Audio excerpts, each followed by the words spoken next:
वजीर आजम की हिदायत पर पाकिस्तान से गजा के लिए 100 टन अमदादी सामान रवाना कर दिया गया। National disaster management authority (NDMA) के मुताबिक मजमूई तौर पर 200 टन अमदादी सामान 2 खुसूसी परवाजों के जरिए भेजा जा रहा है।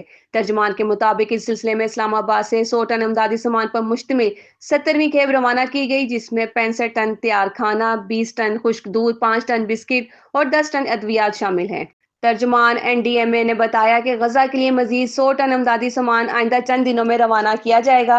अब तक पाकिस्तान की जानिब से गजा के अवाम के लिए भेजी गई मजमूई अमदाद का वजन 1715 टन हो चुका है, जो अगली परवाज की रवानगी के बाद 1815 टन तक पहुंच जाएगा। अमदादी सामान की रवानगी के मौके पर इस्लामाबाद में मुनक्कदा तकरीब में नायब वजीर आजम इसहाक डार और चेयरमैन NDMA ने शिरकत की। तकरीब में वजारत खारजा और NDMA के आला अफसरान समेत अल खिदमत फाउंडेशन के नुमाइंदे भी शरीक हुए। इसहाक डार ने NDMA और फलाई इदारों की कोशिशों को सराहते हुए कहा कि पाकिस्तान इस मुश्किल घड़ी में फलस्तीनी अवाम के साथ खड़ा है और उनकी जरूरियात को पूरा करने के लिए हर मुमकिन इकदाम करेगा।